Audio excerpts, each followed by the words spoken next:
All right, everybody. Sorry for the bad lighting. I have the day off of school today, so I'm gonna try and get you guys a couple videos today. This one is gonna be important though. Just wanted to say thank you to everybody.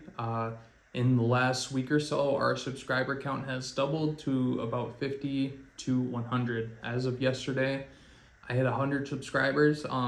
This is a huge milestone for me. You know, I think we started 2 or so months ago, and I feel like we've came a long way then. Might seem slow, but the way that I've been gaining traction the last couple days, seems like we might be able to get a big enough channel to really spread this message out to a lot of people. So let's get to it. So in the last video, I had gotten transferred finally from the county jail that I was in for 16 months. I got sentenced, and I got finally got picked up to go to prison. Pretty sure it was on a Thursday in like March of 2019. So we had that 8-hour ride all the way to the bottom of Wisconsin. And I remember expressing to you guys just how good it was to breathe fresh air, even though it was freezing and like negative 15 degrees outside. Breathing that fresh air and getting that real sunlight for the first time in about a year and a half was an experience like no other. I can't even describe how good it felt to you guys. Human beings aren't meant to be caged inside of one building for weeks, months, years. We're not designed to be that. We need the vitamins from the sun, and our lungs need fresh air. So that was amazing. That was probably one of the most like profound feelings that I've ever had in my life. But was rode down all the way from the top of Wisconsin all the way to Dodge Correctional Facility, which is, I think it's like not 8, but probably like at least close to 7 hours from where I'm from. So the car ride was awesome.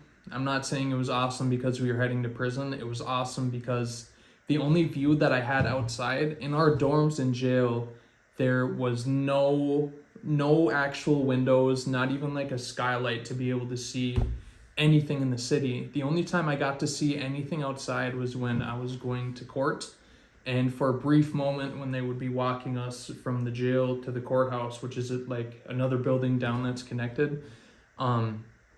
They had like a skywalk, and I was able to see, you know, a couple cars and, you know, the main street of the town and stuff like that, which was nice. But now I'm able to see like my entire town that I was in. I kind of forgot a little bit what it looked like, and it looked completely different from what I remember, because a lot can happen to a small town in a year and a half. There was lots of construction on all the main roads. Everything looked different. And it was just a pretty crazy feeling. But so today we're gonna talk about when I first arrived to prison and who I ended up seeing in prison, which is pretty crazy. And you guys can Google all this later when we get to who I'm talking about. Probably put it in the title. But so we get into the prison. There's a bunch of gates that they have to open and let you in. All the jails from Wisconsin all transfer inmates on the same day. So there's like 30-40 buses and vans filled with inmates that were all in these gates around the giant prison. And I just remember like looking and being like, wow, that is a giant building. Dodge Correctional Facility is a supermax prison. I'll give you guys a little brief idea of how Dodge Correctional Facility is. So Wisconsin is probably considered one of the softest prison systems in the United States. Like the mediums and the maximums, there's not many stabbings, lots of fights everywhere you go. That's inevitable, but there's no killings or stabbings. When you get to the maximum securities though, like Waupun, Columbia Heights, Green Bay, they call it the Bay, that's going to be cracking like any other maximum securities. There's stabbings, there's killings, there's riots, everything. But Dodge is where So the maximum security inmates that they house to Dodge are kind of the inmates that want to change and better their life. It's kind of like if a maximum security had like a minimum place to it. But it's just called the Supermax because it's the biggest prison in Wisconsin. So it's not, obviously when you have a place with a bunch of lifers, there's gonna be problems. There's gonna be fights. There's gonna be knives and everything in there. But it's not as cracking as it would be if you were in Green Bay or Waupun or something.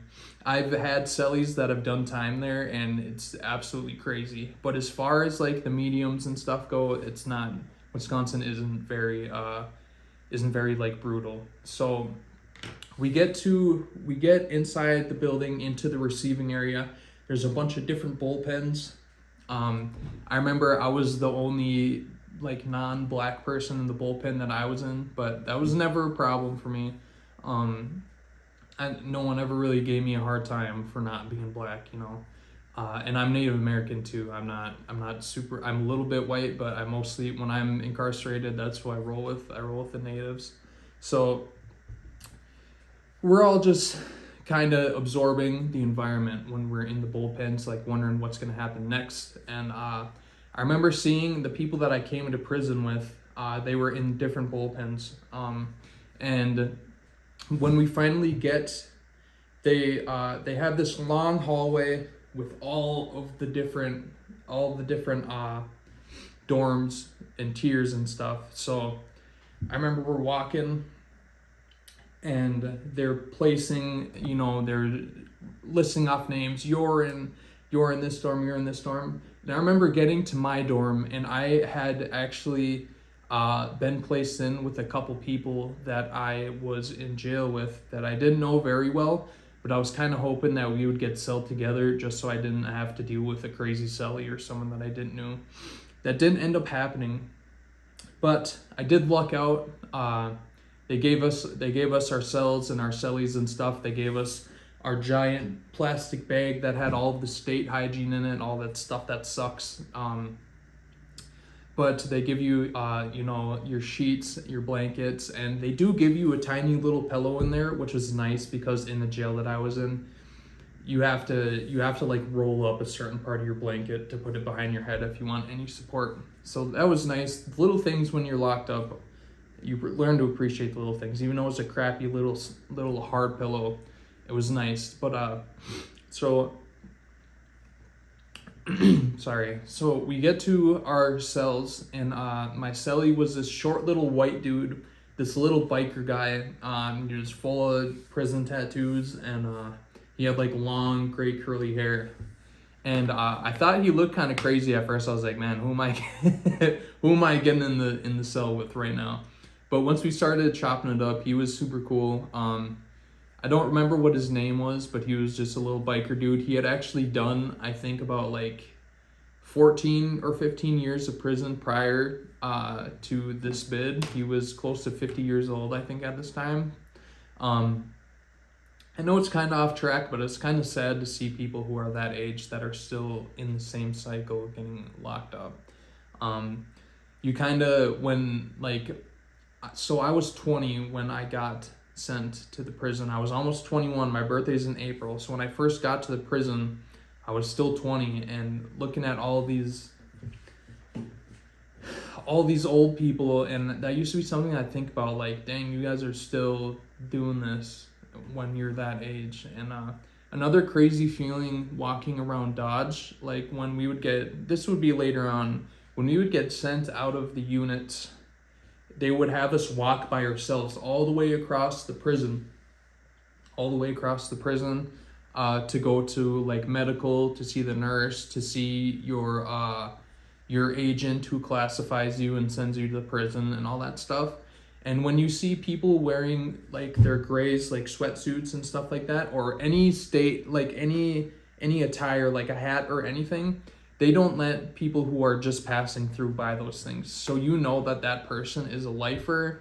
They've most likely committed, like, burned down buildings with people in it, or killed people, or, serial rapists and stuff like that. And you're just like, dang, these people are never going home. These are people with life sentences that you're just walking walking right next to them. And it kind of gives you, for me anyway, it gave me a real perspective on, like, I have a chance to go home. I have an out date.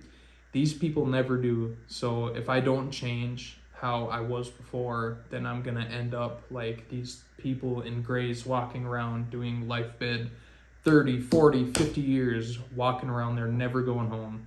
So anyways, so he had a short sentence, my cellie. I think it was about like 3.5 to 4 years or something, and he qualified for early release program. So he wasn't trying to get in any trouble. I wasn't looking for trouble with anyone when I was in there.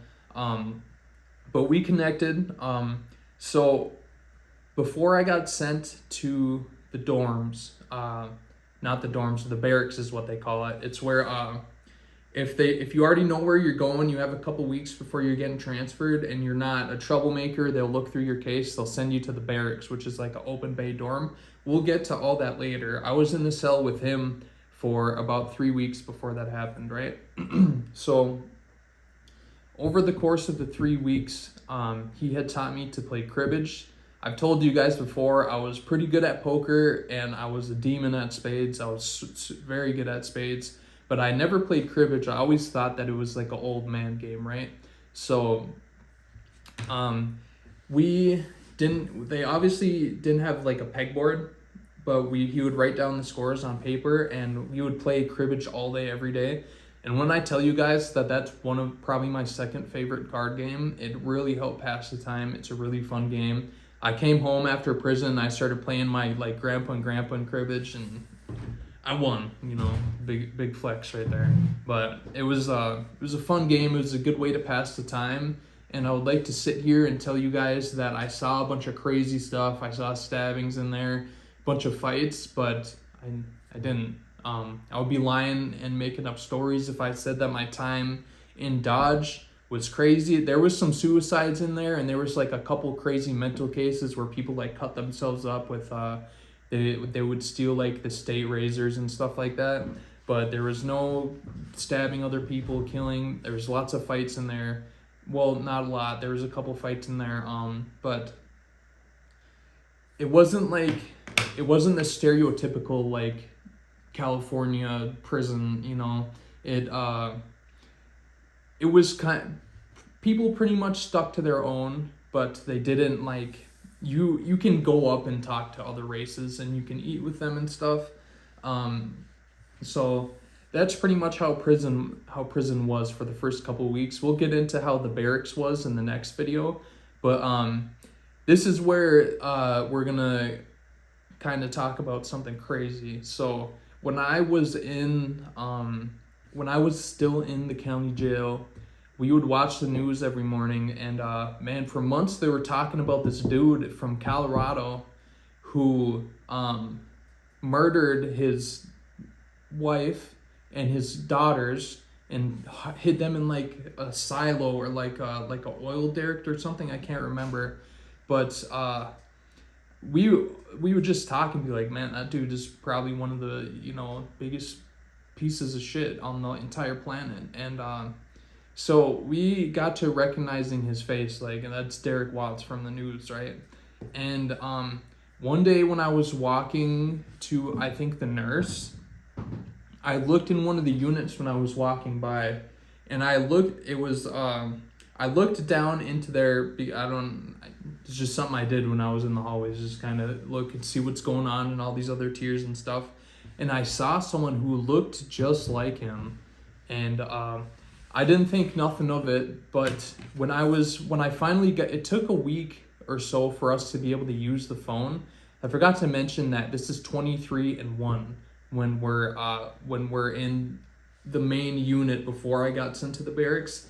You get to go out for maybe an hour every day, and you can use the phone. They call like 3 people at a time. So you'll be lucky if you can use it once every 2 or 3 days, and they buzz a couple people out at a time to take a shower.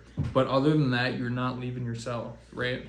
So when I finally got to the phone, my fiance had told me that she had heard that Chris Watts, I almost said Derek Watts, a football player, Chris Watts was in the same prison as me, and I was like, that's impossible because he's from Colorado. But you guys can Google this.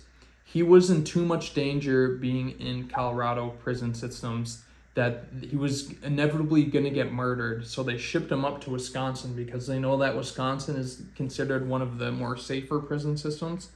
And I am 99% sure that I saw Chris Watts in person in a unit. They obviously wouldn't let those people interact outside of the units because he would still be in danger. I'm sure that was like a PC unit that I walked by, but I saw him. I didn't ever run into him or talk to him or see him up close, but I did see him in the dorm. And someone that I would later on be locked up with when I got to where I was going after I got classified and shipped off. And he said that he was in the chow hall with him, which is kind of hard to believe because I feel like they wouldn't integrate someone like Chris Watts in with the normal people. So he might have been telling the truth. I don't know, but I definitely saw him. And that's just a crazy, little fact about when I was locked up. Yeah, I was in Dodge in 2019, and I think he had already been there for a little while. They shipped him from Colorado to Wisconsin look out for his safety, which is very stupid. He deserves to get stabbed and killed. I'm just gonna say it. Some people don't belong on this planet, and that's just what it is. But thank you guys so much for 100 subscribers. I hope that this story was a little bit interesting. It's gonna even get better from here on out. We're gonna do a couple more videos from prison, and then where I got to where I'm going. And then we're going to get to the day that I was released from prison. And the story's not going to end there because a lot of crazy stuff actually happened to me after. It wasn't all peaches and cream when I got home from prison, okay? There's lots of stories to still tell after that. So if you're really vested in the story and think it's going to be over when prison's over, it's not. But thank you guys so much for the 100 subscribers. I really appreciate it. If you guys can keep running this up, I'm going to keep getting you content. And have a good day. Stay out of jail. Do not do drugs. Thank you, everybody.